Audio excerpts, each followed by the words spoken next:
Hi, so if you clicked on this video, I imagine that either you want to stop nicotine or you would like to help somebody else stop nicotine. And I have 4 tips for you if you give me the time that I think would drastically increase your chances if you use them well. Now, why should you listen to me, some guy on the internet? Give me your precious time. I do have some clinical experience. I'm a 4th-year pharmacy student, and I've helped some patients get through this addiction, which is a very hard addiction I'm very aware of because, most importantly, I have struggled with it and I have gotten over it. So basically, I grew up in a generation in high school where the vape started to get really popular, like the Juul and the Stilt and all that. And like so many people that I know got addicted. So this has been like, I've lived through this experience for a while. I've talked with friends about this. It's been a really common subject because, you know, we've seen smoking, how it's affected other generations, but then we just fell into the same trap. So I have 4 tips that I think I've thought a lot about it, and I think they are really the most useful to stop, and they are actionable.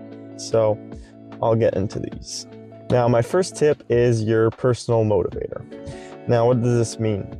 In school, they teach us in motivational interviews, whether it be in pharmacy school, med school, when you want to change somebody's behavior, and especially when it's hard, like stop vaping or smoking, you need a personal motivator that is a reason that will get you through the harder moments, because there will be some. It's inevitable with these addictions.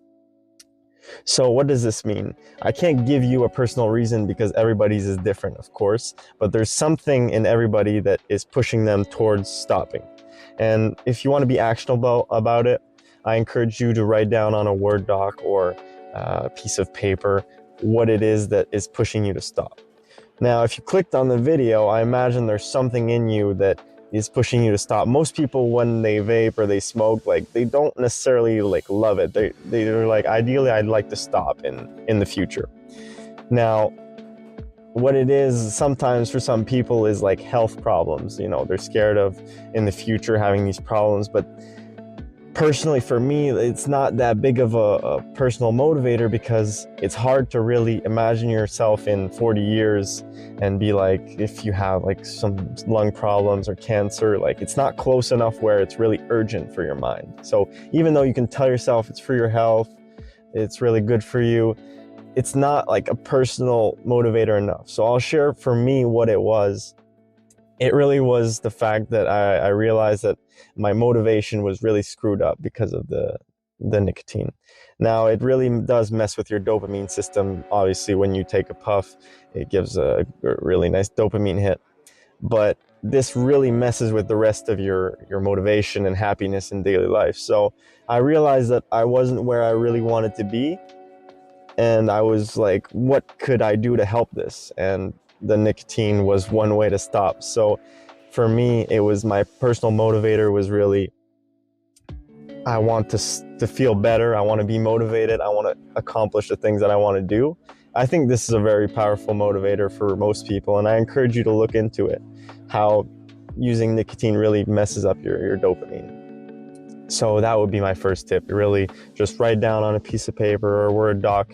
That was my personal motivator, but yours can be money. Now, it can cost a lot of money to vape, especially if you use a lot. Money can be one. Just think of how much money you could make if you invested that money instead. It can be, for some people that have kids, for example, well, they really feel the powerful motivator is being there for their kids in the future, not having these health problems.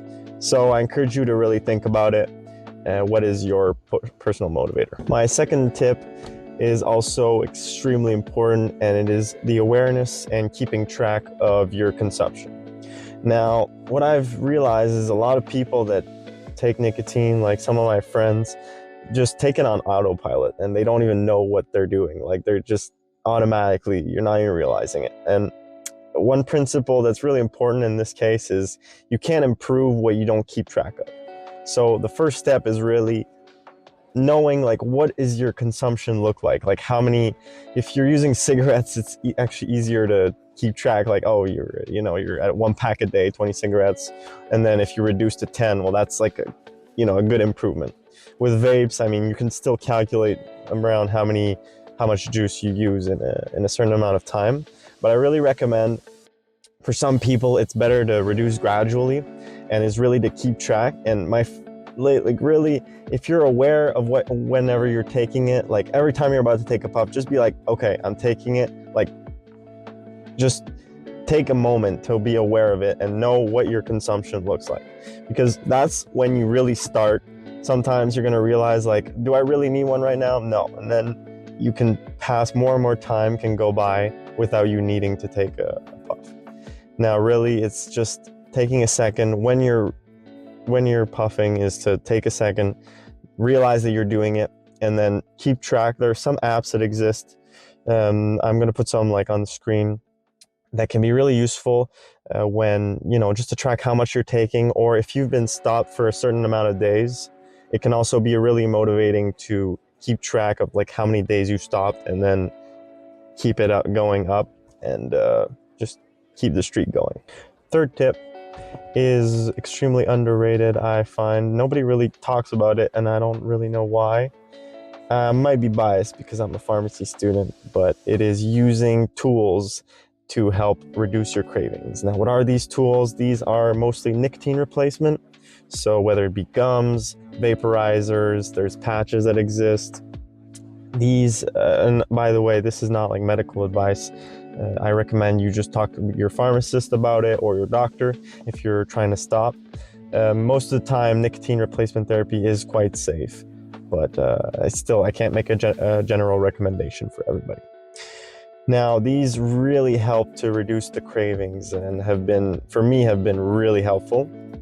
And basically, they just, when you have a craving to use the vape or smoke, you just use a gum or a vaporizer, and it actually gives you nicotine in another way, and it really reduces your craving. Now, for me, it's like, it's just working smarter and not harder for your addiction, because there are like clinical studies that really prove that using these tools increases your chances of stopping.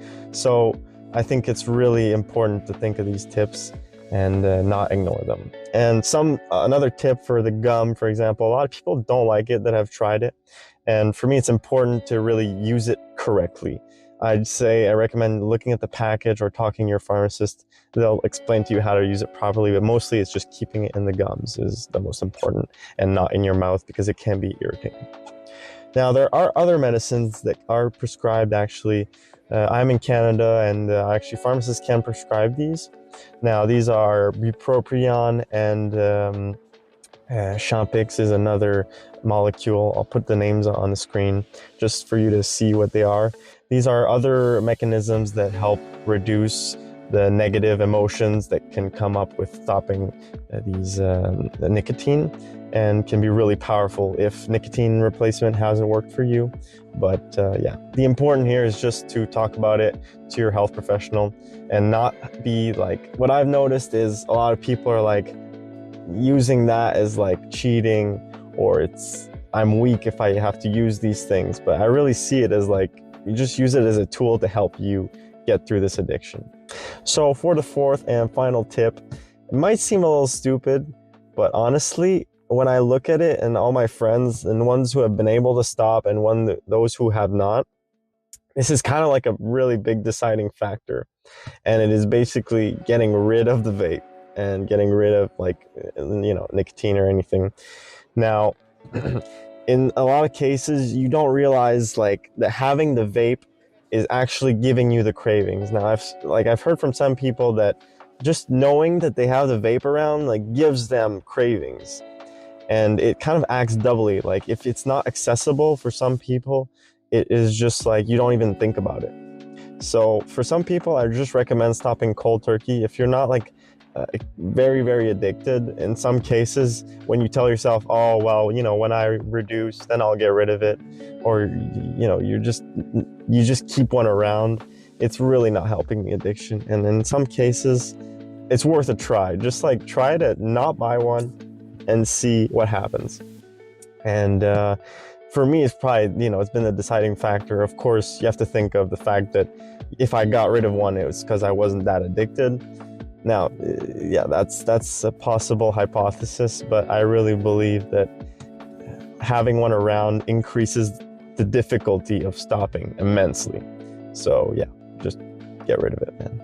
And that basically concludes what my tips are. I'm sure my thoughts will evolve on this and that there are other ways, but this is really, I've thought a lot about this subject, and if I could really dumb it down into the most short form possible so that people can see this, I think these are the ways that can get you to stop. Now, I encourage you to try these at least and see, what happens. And just honestly, if I have one tip, everybody's journey is going to be different, and maybe these tips aren't going to work, but honestly, I just hope if I am able to help one person, my job, I'm going to be satisfied.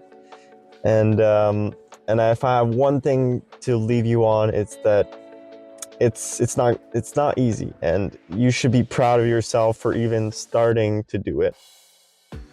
And if you fail, or if you relapse and you've stopped for a certain amount of days and then you restart, all I have to say is you accomplished something and you should try again. Like, don't let your brain trick you into thinking that it's useless to stop, because that's just your addiction taking over and telling you just keep going.